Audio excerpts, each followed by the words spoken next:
July 25th. When I woke up, I had to look around for a while before I remembered where we were and what had happened. I fingered Mom's tooth around my neck, and somehow I knew I wouldn't go south today.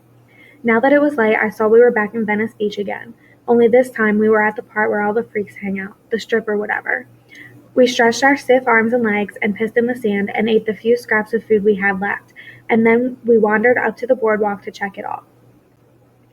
We sat there watching as more and more people showed up and old men opened their stands and set out the products and price tags. There were some people with crazy hair and weirdo outfits, like you'd expect.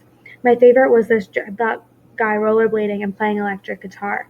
But mostly it was a lot of fat tourist families with bad sunburns and cameras strapped around their necks. We walked over to watch the dudes playing ball on that famous beach court, right there between the walkway and the sand. The guys were big and cut up, but they weren't really that good, which surprised me. All they did was argue and talk a bunch of head at each other and strut around the court like they were acting in a movie. I thought about telling Rondell he should go out there and bust their asses, but I didn't really want to talk to him yet, so I kept quiet. I knew if I said anything, he'd bring up Mong and what happened, and I didn't feel like having some big talk about it. When we got bored of watching fake-ass hoop games, we walked over to Muscle Beach and watched these big roid heads growling and throwing around weights for everyone to see. There were even a few chicks in there getting their lift on. I watched this one burly blonde woman doing curls and I felt like I was about to throw up. Yo, man, I gotta say something for the record. I'm not really feeling no buff chicks. Imagine you were making out with some Muscle Beach girl and you felt her big-ass biceps and triceps rubbing all against you. Or she went to hold your hand and her shit was all calloused from gripping so many damn barbells. Or even worse, if she went to hold something else. Nah, man, I'd probably feel like I was with a damn dude. It goes the other way, too. I don't get a girl going for no musclehead guy either. To me, that shit just doesn't look natural. When we left there, we ate a couple hot dogs each on a bench in the middle of the boardwalk, checking out all the weirdos walking past and the tourists pointing at them behind their backs. Then we went down on the sand to watch the beach again. Out on the water now, there were all these white dudes sitting on their boards waiting for waves. A couple even had floppy blonde hair like you see in magazine ads about surf clothes or flip-flops. It made me think about my mom's, man, how 50% of me was the exact same as these guys. I bet if I'd had a white pop instead of a Mexican one, I'd be sitting out there too, on my board, fingers dangling in the water, watching for when another good wave might come. I'm not even playing. If we'd have had a old man, me and Diego's lives would be totally different from how they are now. I probably wouldn't even be here, on the run from a group home, trying to get to Mexico. Or not trying, I should say. At least not today. Because just like I had a feeling about earlier, me and Rondell hadn't moved south not one damn foot the entire day. I don't even know why. I glanced at Rondell and his eyes were closed again, head all leaning back against the wall. I cracked up, picturing his big ass trying to sit on a surfboard. Dude would probably sink right to the bottom, crush a little innocent shrimp that was walking by. Whenever a wave would finally come, all the surfers would drop to their stomachs and start paddling like crazy trying to get in the best spot to catch it. But only one guy would ride it in. The second he popped to his feet, the rest of them would pull back and start looking for the next one. It seemed like there was some kind of rule about that. This was the first time I'd really watched people surf. I mean, everybody knows what it is, and sometimes it shows on TV for a quick sec, but it's a totally different thing when you sit there and pay attention. I couldn't believe how many tricks they could do on a wave, like going up and down it, and spraying water and squatting to let it cover them for a few seconds, and then popping out again and standing back up. It was amazing, actually, almost like they were doing some kind of dance on water. And anytime one of them came back into shore, they'd shake their hair out, wrap their leash around their board, and walk past us with these big-ass smiles on their faces, like they just had the damn time of their lives. It almost made me want to try it someday. Was there such a thing as a Mexican surfer? Not on this beach, I know, but on other ones? Like what about in Mexico? There had to be Mexican surfers in that resort part Mom told us about.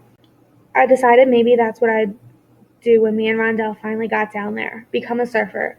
Rondell could go get himself a fishing pole and sit out there all day in a boat trying to hook himself a trout. But not me, man. Stockton was the only place I fished at.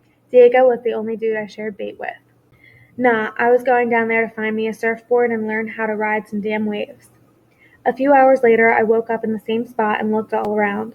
our bags still under our feet, Rondell still asleep with his mouth hanging open, a nasty string of drool going from his bottom lip to his sweatshirt. The sun was falling into the ocean and the sky was warming up for the colors.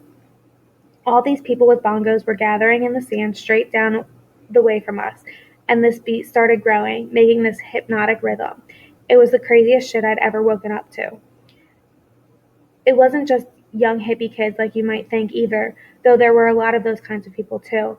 It was also normal adults in regular clothes, ones who looked like they just got off work at a bank or some business, and teenage kids, and blacks and Mexicans and even a few old people that could only walk stooped over like turtles. They were hitting bongos too. As the sky went into a perfect sunset over the ocean, more and more people started joining in. There must have been over 100. Me and Rondell walked down there with our bags and sat right near the middle so we could totally feel the beat. We both moved our heads with the rhythm, and I shut off my brain. After a while, this lesbian hippie chick tapped me on my shoulder and held out a little kid drum. "Here, play this," she said with a big smile. She had short spiky hair and a tattoo of the moon on the side of her nose. I took the drum, and me and Rondell started hitting each side of it with the rhythm. It was actually one of the coolest things that's ever happened to me. We hit that little drum for so long my fingers started losing feeling. They went numb, but I didn't even care. The beat we were all making together was so sick. Not like a rap song, but something else, a chant or something bigger. Hundreds of drums getting smacked at the same time, nobody talking.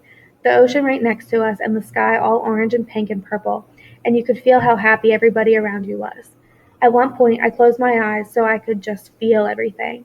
The beat and the crowd and the sand. I pretended like it was a ceremony about Mom, or my pop, or something with Diego. But I didn't even feel like I was in the real world, man, but somewhere else. An alternate reality where people talked in drum beats and always made time to look at the ocean. And I mean really look at it too, the way Mom did. I can't even explain how it felt with all those drums. If somebody would have tapped me on the shoulder right then, told me this was, I'd have signed up for damn church, man, committed for every single, and even brought a donation. I wish it could have kept going and going, but after the sun went all the way down and the colors disappeared, the drumming died out little by little, and people started getting up with their bongos. They shook hands with everybody around them and had a little smiling conversations as they made their way back toward the road and the so-called real world. I gave the kid drum back to the hippie lesbian and told her thanks. "You guys ever drummed in a circle before?" she said. "Nah," I told her. "It's pretty amazing, isn't it?" Me and Rondell nodded. "You should come back tomorrow," she said. "I'll even bring your drum with me." I looked at Rondell and then back at her. "Yeah, man, we could do that, for sure." And Rondell looked at me, and I wondered if he was smart enough to know if I was lying or not.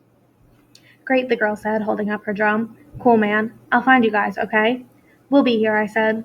We all smiled and nodded, and then her and this other hippie chick walked off together holding hands like they were girlfriend.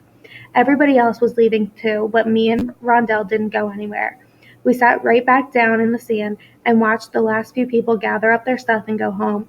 We watched them walk away together, talking and laughing and rubbing each other's shoulders. And soon it was just us two left. Me and Rondell. It was dark, too, but the summer air was still warm. I breathed it in deep and tried to think who came up with the idea that everybody should come to the beach and bang drums while the sun went down. It had to be one person who started everything, right? How long ago was that?